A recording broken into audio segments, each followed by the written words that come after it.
Yuri was just another ordinary young guy, a real nobody, until he was suddenly parachuted into Sika Academy, a prestigious school where only geniuses and prodigies develop extraordinary abilities. But his life gets completely turned upside down when he finds himself forced to live with the three hottest and smartest girls in the school. And with no way out, his destiny now is to have talented children with them. It all starts at Sika Academy, a place where talented youths hone their skills to shine. And that's where our protagonist, Yuri, has just transferred. But on the very first day, he gets beaten up by the vice captain of the martial arts club. While everyone watches, the guy rubs it in Yuri's face that he's a weakling, a boring loser. The crowd around doesn't hold back. Everyone mocks Yuri for not even coming close to his mother, Subaru, a super famous actress, practically an icon of perfection.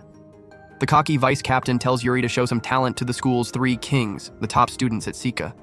But Yuri, pissed off, snaps back, yelling at them to stop comparing him to his mother. On impulse, he charges at the vice captain, but without any protection from the anime gods, his punch is way too weak, and he ends up getting thrown to the ground like he's nothing. The audience looks on in disdain, shocked at how pathetic the son of the great Subaru is. Even humiliated, Yuri gets up and reflects on how he's already used to being treated like a failure next to his mom.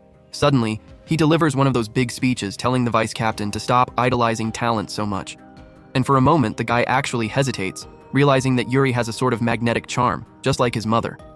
But Yuri couldn't care less what people think. He just shrugs, turns his back, and walks away, unfazed by the defeat. The vice captain, however, doesn't let it go. He thinks Yuri needs a beating to awaken some talent. But before he can touch the boy, he gets kicked by Miko, the president of the martial arts club and one of the academy's three kings, the biggest legend in fighting around. As if that wasn't enough, the other two kings show up out of nowhere, leaving everyone speechless. There's Miwa, the top student in the advanced program and a rising chess star, and Kazuki, the stunning girl who shines in the arts department and kills it as a theater actor. Yuri is terrified, not understanding why the three elites are there. Kazuki steps forward, and when she finds out Yuri has no talent, she bluntly says, "You don't belong in a school full of talented people like us." Confused, they watch as Yuri shows proof of enrollment in the general education course. The kings don't get it, because to them, only the elite programs matter, and this so-called general education is like a parallel universe. Seeing the less than welcoming reception, Yuri tries to take off and head to his class, but Miko stops him and tells him to clean the dojo. He grumbles that he's not anyone's servant, but Miko fires back with that no-nonsense tone. "Losers clean the dojo. It's the rule." A bit begrudgingly, Yuri starts cleaning. Later, when the martial arts team returns, they're stunned to see the dojo sparkling clean. Meanwhile, Yuri is on his way to the house where he'll be living, lost in thought. Since he was little, he dreamed of being praised like his mother, a star beyond reach. He even tried acting, thinking he was at action hero level. But when he saw his mom on screen, with a presence worthy of a genius, he realized he wasn't even close. Yuri tried everything to show some talent, but every failure only pushed him further from his mother. When Subaru fell seriously ill, he realized how distant he'd become from the only family he had. In the hospital, she kept re-watching a series where she played a mom in a happy family. Yuri admitted he loved the show, and Subaru said she did too. When he mentioned liking the family dinner scenes, she smiled and said those were her favorites too. That's when Yuri understood. Despite all her talent, his mother's biggest wish was to have a family like the one in the show. Before he could fulfill that dream with her, Subaru passed away, leaving a letter asking him to find his own happy family. Not really sure how to do that, Yuri is now determined to chase after that dream and make up for lost time with his mother. Arriving at the house where he'll be living, he's stunned to see a gorgeous mansion, breathtakingly beautiful. But out of nowhere, Miko shows up wrapped in a towel and attacks him, thinking he's a burglar. Yuri shouts that he's not a criminal, and she demands an explanation. Suddenly, she slips and falls to the floor in a rather compromising position. Instead of helping, Yuri, with a touch of irony, throws a towel over her head and starts drying her hair while she tries to stop him. He just tells her to calm down, and somewhat unintentionally, she lets him continue. Suddenly, the other two kings of Sika Academy, Miwa and Kazuki, show up at the mansion exhausted after a long day. They corner Yuri, demanding to know what the hell he's doing there. Yuri himself is confused, having no idea why the school's three biggest stars are in the same house as him. At that moment, his phone rings. It's the owner of the mansion, who explains that Yuri will be living there as a favor in memory of his mother, Subaru. The guy says he has 3 daughters living in the house. Guess who? The 3 kings. He hopes Yuri gets along with them and manages to show some talent to keep his mother's legacy alive. But for Yuri, the dream of building a happy family starts to go down the drain and the sisters make it clear they don't want him there. "You've got to be kidding. Dad brought a loser into the house?" they complain, saying they won't take care of an intruder. Despite the cold welcome, Yuri doesn't give up. He still believes he can win the girls over and build a united family. Suddenly, he spots something on the floor, but Kazuki is quicker and snatches it first. Looking around, Yuri realizes the house is a mess. Dirty dishes piled up in the sink, clutter everywhere. The girls blame Kazuki, who was supposed to do the dishes, but she defends herself, saying she was busy rehearsing for theater. But Yuri finds some broken plates hidden away, proof that Kazuki did try to wash them, but was so clumsy she broke everything. She turns red with embarrassment, trying to explain herself. Miwa shows up with a pile of dirty laundry, and the sisters reveal that she was the one who was supposed to take care of the laundry, but as usual, she blew it off. Annoyed, Miwa tells Yuri to do it instead, and he calmly agrees without complaining. He even points out that Miko was supposed to clean the house, and she failed miserably too. Tired of the jabs, Miko snaps, saying he has no right to talk, being a total nobody at school. While the three lay into him, Yuri doesn't waste time. He starts cleaning everything. To their surprise, by the time they're done mocking him, the house is spotless. Miko remembers he was the one who left the dojo sparkling clean at school. And with a charming smile, Yuri winks at them, leaving the girls flustered. They quickly huddle together, admitting that even if he's useless, at least he's kinda cute. The next morning, Yuri's in a good mood, happy to have a day off. But suddenly, the house starts shaking. He finds out Miko's in the dojo, training like there's no tomorrow. In the living room, he finds Miwa already at the chessboard, battling an AI and fuming in frustration. In the kitchen, Kazuki is preparing some green juice that looks like it belongs in a mad scientist's lab. Curious, Yuri asks what's going on, and Kazuki explains that this is their morning routine. It's like brushing your teeth, you know? Each of us does what we need to shine. She tells him they're heading out and asks Yuri to look after the house. Wanting to bring the sisters together, he suggests they have breakfast together, but Kazuki shuts it down, saying she needs to rush to rehearsal. Yuri tries to convince Miwa, but finds her munching on snacks while playing chess. When he tries to step in, he feels an intense energy coming from her. It reminds him of his mother's presence. Yuri remembers how Subaru always refused his breakfast invites, preferring prepackaged meals to maintain her star-level diet. Suddenly, Miko appears straight from training, drooling over Yuri's delicious food. But when he offers, she refuses, saying his food isn't nutritious enough. Confused, Yuri asks why they make such a big deal out of breakfast, and she explains, "To be the best, I have to eat the best." He begins to understand that, unlike him, who's just an ordinary person, prodigies like his mother and the sisters are so obsessed with improvement, they even control what they eat. Miwa, for example, devours sweets to feed her brain while playing. Suddenly, the three sisters rush out to start their day. Yuri stops them, saying they forgot something. They panic, digging through their bags, thinking they lost something. But Yuri, with a warm smile, gives them a sweet goodbye, saying that's what was missing. The girls are stunned. No one's ever said goodbye to them so affectionately. Though they call it silly, they walk off with blushing cheeks, trying to hide their smiles. Shortly after, the girl's father calls Yuri to check in on how he's doing. He asks a favor, that Yuri be a support for his daughters because even though they're geniuses, they're going to face tough times, and helping them might open their hearts to him. The girl's father lets Yuri know that Kazuki has a tough audition coming up. Miko is competing in a martial arts tournament, and Miwa has commitments with Shogi, which opens the door for him to help out. But Yuri doesn't get how someone like him, a guy with no talent or usefulness, could ever be of help to geniuses like them. However, when he imagines the girls failing at what they do best, he can't help but remember the pain he felt when he failed and became his mother's disappointment. So he decides to try helping however he can, starting by getting closer to them through meals. Later, after training, Miko gets home and finds Yuri cooking, and screams, forgetting they live together. When she sees him tasting his own food, she blurts out how attractive he looks. Yuri offers her a bite. Though tempted, she regains control and refuses, saying she won't be won over by food. She goes to take a beauty bath. When she returns, she's surprised to find Yuri cooking with even more dedication, surrounded by cookbooks. That's when Miwa walks into the kitchen, and Yuri announces he's going to prepare the best meals for them. But the girls ignore him. This makes Miko remember how she and her sisters always rejected the maid's food. She believed she had to control everything she ate to keep her body in shape. But in the middle of chewing some dry chicken breast, Miko gets curious and peeks at Yuri's dish. She starts drooling just looking at the sophisticated plate he made, and Yuri appears right behind her. He enthusiastically explains that the food contains all the right nutrients to keep her body flawless. After some insistence, Miko agrees to try it. Yuri collapses with exhaustion and says he prepared everything based on nutritionists' advice, just for her. That makes Miko blush. When she tastes the food, she praises the flavor, and Yuri imagines he's taming a stray cat with a saucer of milk. Meanwhile, Miwa watches in secret, drooling. When she decides to show herself, Yuri also approaches her, saying he prepared dishes with the perfect acids to supercharge her brain. Miwa agrees to try it, and Miko realizes Yuri thought through every detail of Miwa's needs too. As they eat, the sisters comment on how long it's been since they last ate together, and Yuri smiles hearing that. Suddenly, Kazuki shows up and is surprised to see her sisters gathered. Just like before, Yuri starts explaining the health and talent benefits of the food, saying it'll make her skin perfect for theater. But to his surprise, Kazuki coldly refuses. Miko tries to defend him, but Kazuki says that having family dinners just isn't her thing. Yuri feels like a cat rejected a meal. He's crushed, and Miko feels sorry, knowing how hard he tried. So, she takes the plate from his hands and eats it herself. But Yuri accidentally blurts out that Kazuki's dish has a lot of carbs and could make her gain weight, which pisses Miko off. She was just trying to help. Yuri quickly softens the situation, saying he can help her manage her diet. Miko turns bright red. 3 days later, Yuri starts classes. Still thinking about how to get closer to Kazuki and fulfill their father's wish of helping them, he decides the best way is to face her head on. He approaches her in the middle of a swarm of fangirls. The girls recognize him as the talentless loser, and Kazuki joins the teasing, asking him not to get close to her because his mediocrity dims her shine.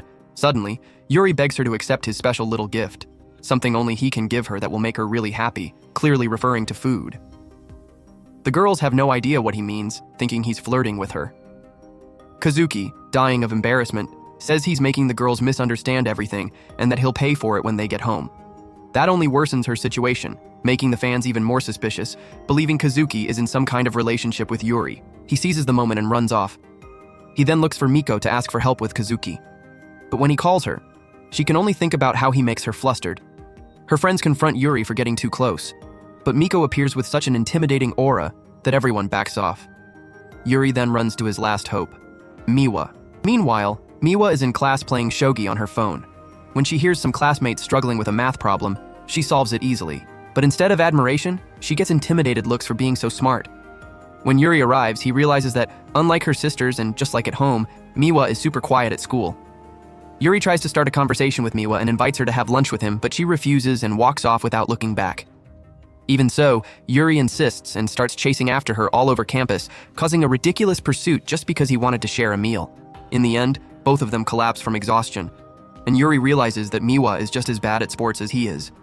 He comments on how quiet she is in class, and Miwa confesses that being one of the 3 main sisters, she finds it hard to connect and talk about girl stuff. Yuri says he gets it since he would be nobility too, which annoys Miwa, so he declares himself a royal failure, someone who fails at everything. At that moment, Miwa giggles and calls him silly. With the mood lighter, they finally eat together. Miwa then reveals that if he wants to get close to Kazuki, he needs to figure out what her favorite food is. She remembers that when they were little, Kazuki asked their mom to make something special. Yuri gets it. Her favorite food is their mother's cooking. Later, Yuri tries to prepare something special, but Kazuki walks in and faints in front of him. They find out she has a high fever. The sisters try to help, but she kicks everyone out of her room. Yuri doesn't give up and plans to send meals to her, but Kazuki rejects all of them, saying they're terrible. Frustrated, he barges into her room with his dish. When she tries to throw him out, she's so weak she collapses onto him. Yuri warns her that if she keeps this up, she'll miss rehearsals and offers to be her acting partner until she gets better. He brags about being the son of the great actress Subaru and acting since he was a kid, which makes Kazuki wonder if she's in front of a natural talent. But the moment he starts reciting lines, he sounds like a dying cow and gets kicked out. Still, he doesn't give up and comes back day after day trying to be her scene partner, always getting kicked out. This annoys Kazuki, who is always flawless, as she watches someone so clumsy and flawed. One night, she comes downstairs and finds Yuri watching all her performances on TV and rehearsing lines to improve. That touches Kazuki, and even though Yuri is still a bad actor, she recognizes his effort. Next day, Yuri tries again to be her scene partner, but after what Kazuki saw, she doesn't kick him out and begins to act with him. This moves Yuri, and to their surprise, he actually nails one of the lines. He cries, overwhelmed, talking to his mom about finally being able to act after so many years. Kazuki feels envious of his passion for his own struggles. She admits defeat and agrees to eat his food to recover. Yuri celebrates and promises to make an unforgettable dish, but Kazuki interrupts with a request. Before speaking, she curls up in embarrassment in bed. After gathering courage, she says she doesn't like carrots, mushrooms, bell peppers, and a bunch of other things. Yuri realizes that in the end, Kazuki was just a picky eater. The next morning, Miwa and Miko are stunned to see Kazuki eating dinner with them after refusing so many times. Yuri praises Kazuki for cleaning her plate, and she says she's fine eating as long as there are no carrots. But he whispers in her ear that he blended the carrots into the sauce, making her panic. Yuri feels all proud, thinking he's tamed the 3 kitty cats with his cooking. But suddenly the girls say he doesn't need to make dinner. When he asks why, they explain that they're heading out for their training and commitments. As they leave, Yuri remembers how his mom used to do the same, go weeks without eating at home, which cooled their relationship. He realizes even more that, like his mom, the 3 sisters are brilliant and obsessed, while he's still a useless guy with no talent for anything. He recalls the father's request for him to be a support for his daughters and his mother's wish for him to build a happy family, but quickly realizes he doesn't even know what defines a happy family anymore. Do me a favor, just leave me alone. Then, he puts on his mother's old TV show, where she played a loving mom in an affectionate family, and ends up smiling at all the tenderness on screen. In the storyline, the family is preparing a symbolic wedding to show their kids. Seeing his own mother in a wedding dress brings a strange knot to Yuri's chest. That's when the 3 sisters arrive home after their training. When Kazuki sees Yuri with teary eyes and notices what he's watching, she quickly assumes he's missing his mom a lot. She gently approaches him and says he doesn't have to keep doing chores just to win their sympathy. The others agree, saying he's just an intruder, but that hits a nerve with Yuri. He stands up and says he doesn't want to be just someone who lives off others. He shares how, for a long time, he thought the talent gap between him and his mom was too wide for them to bond. But over time, he realized they had much in common. It was just that, before they could reconnect, Subaru passed away. He doesn't want that to happen again with the sisters. He declares that he wants to build a happy family with them. Everyone is stunned. Miko says that's insane and asks what the plan is to make it work. On TV, the scene shows Subaru's wedding with her fictional husband, and suddenly, the girls understand everything. Yuri could have a happy family by marrying them. They start imagining themselves in wedding dresses, but quickly get irritated and shout that he'll never be their husband. Later, while taking a bath, Miko wonders how Yuri manages to stay so focused even while living with 3 pretty girls. Suddenly, Yuri screams, and Miko goes to check on him. She finds him crying over something silly and scolds him for ruining her relaxing moment. He responds by saying she should cover up more, so she doesn't catch a cold. Leaving Miko flustered, she bolts back to the bathroom. In the hallway, she bumps into Miwa, who notices her blushing face and finds it strange. Miko tries to play it cool, but Miwa suspects it has something to do with Yuri. He shows up holding Miko's freshly washed clothes. When Miwa grabs them, their hands touch and she jumps, dropping everything. Miko quickly comments on Miwa's red face and asks if she likes Yuri too. Miwa angrily denies it, and the two start arguing, swearing they feel nothing for him. Suddenly, Kazuki appears and mocks them for fighting over a loser like Yuri. But right after, Yuri asks Kazuki for help putting a pot away on a high shelf. She helps naturally. Afterward, Yuri thanks her with a smile, and even though she tries to keep her cool, Kazuki blushes. The others notice. That sparks yet another argument among the girls. Yuri steps in and scolds them, saying they're fighting without even knowing why, which only makes them even more annoyed. After they storm off, Yuri realizes the house is a mess again, which frustrates him. But remembering their shared meals, he feels proud of the small progress. Out of nowhere, he finds an old photo of the sisters as kids and can't believe how cute and precious they looked. He realizes the photo belongs to one of them, but none admit it. He understands that the one hiding it must miss how things used to be, and just like him, wishes for a real family. The next day, before he can find out who it belongs to, the sisters announce they're leaving for the weekend because of tournaments and commitments, leaving Yuri without an answer. However, by checking each of their destinations, he gets an idea to bring them together. At night, he prepares warm milk for them and reveals that he reserved hotel rooms for their events. Miwa complains, saying she hates hotel food, and Yuri teases her, saying she'll miss his cooking. Miwa gets flustered, and the others, though silent, think the same. The next day, they head off to face their challenges. Miwa arrives at the shogi tournament and destroys her opponents, showing why she's considered a true prodigy. Later, on the way to the hotel, Miwa passes by a cherry blossom festival and remembers the day she went there with her sisters. When she arrives at the hotel, to her surprise, Kazuki is there too. While checking in, they ask each other what they're doing in the same place. Suddenly, Miko shows up too, wondering why they're in her hotel. That's when they realize that, without knowing it, they all ended up in the same city for their events. That's when Yuri appears, clearly frustrated that they didn't even know where each other had gone. He then reveals that they'll all be staying in the same room. The girls ask why, and he explains it's a great chance for them to spend their free time as real sisters sharing a room. Afterward, He proudly calls himself the festival guide and suggests they all visit the Cherry Blossom Festival just like they used to.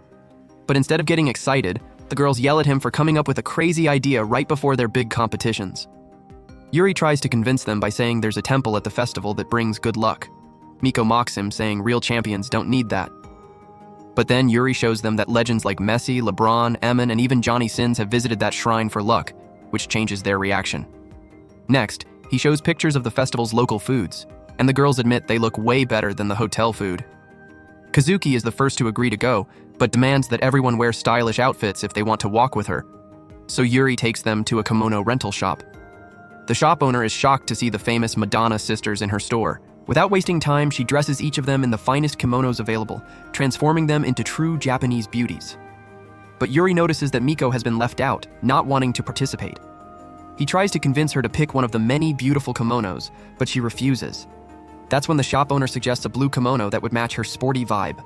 However, this reminds Miko of how, in the past, she wanted to wear more delicate clothes, but was always forced to appear more masculine. At that moment, Yuri picks a pink kimono, very feminine, just for her. Even though the shop owner and the sisters think that style doesn't suit Miko, Yuri insists she'll look stunning in it, leaving Miko speechless. She finally agrees to try it on, and when she steps out in the outfit, everyone is left in awe by how gorgeous she looks. She's breathtaking, wearing a look any man on the planet would fight to win over. Thanks for watching today's recap. If you liked it, drop a stunning queen in the comments and leave a like for the next one.